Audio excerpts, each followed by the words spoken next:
శ్రావణ్కైనా ఎవరికైనా కూడా అటువంటి మాటలు మంచివి కాదు.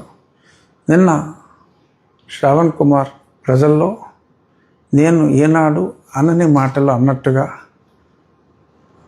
3 మేకులు 2 చెక్కలు దేవుడిగా జీసస్ క్రైస్ట్ని నేను అభివర్ణించినట్టుగా దుష్ప్రచారం అతను చేస్తున్నాడు.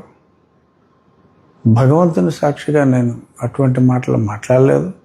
నేను మాట్లాడింది నా వెన్నంటి వచ్చిన ఒక జన సైనికునికి నుదుటిపై మేకు, ఒక చెక్కకి మేకు పెట్టి నుదుటిపై దగ్గొడితే ఈ మేకులు కొట్టడం ఏంటి అని నేను మాట్లాడా. అది కూడా కత్తితో పడటం చూసాం, చాకుతో పడటం చూసాం. ఈ మేకుతో నవరగంత మీద కొట్టడం ఏంటి, ఈ మేకేంటి అని నేను ఆ ఇన్సిడెంట్ని నేను ప్రశ్నిస్తే దాన్ని దేవుడికి అన్వయించి మరి మాట్లాడారు. నేను సరే 2-3 సార్లు క్లారిఫై చేశా. కానీ కొంతమంది సీనియర్ జర్నలిస్టులు కూడా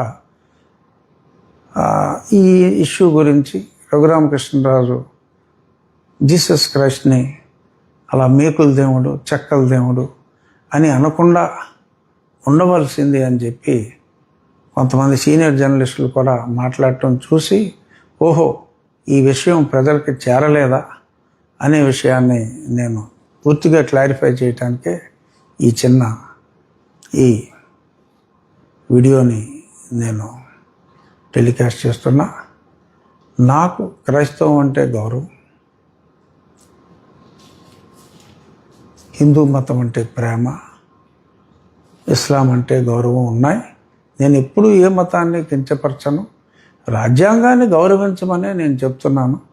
ఆ రాజ్యాంగం గురించి మాట్లాడితే నా 4 కోసి డిప్యూటీ స్పీకర్ 4 కోసి డిప్యూటీ సీఎంకి పంపుతానని చెప్పి మాట్లాడిన మాటల్ని మరి ఖండించాలి, అటువంటి వారిపైన చర్య తీసుకోవాలి అని చెప్తే చర్య తీసుకునే దమ్ముందా చూద్దాం, రాష్ట్రం ఏమైపోతుందో చూద్దాం అని మరి రాష్ట్ర ప్రభుత్వాన్నే, శాంతి భద్రతలనే మరి సవాల్ చేస్తున్న ఆ వ్యక్తిని మరి చూస్తూ ఊరుకుంటారా లేక చర్యలు తీసుకుంటారా అనే దాని మీద నేను ఎక్కువగా మాట్లాడదలుచుకోలేదు.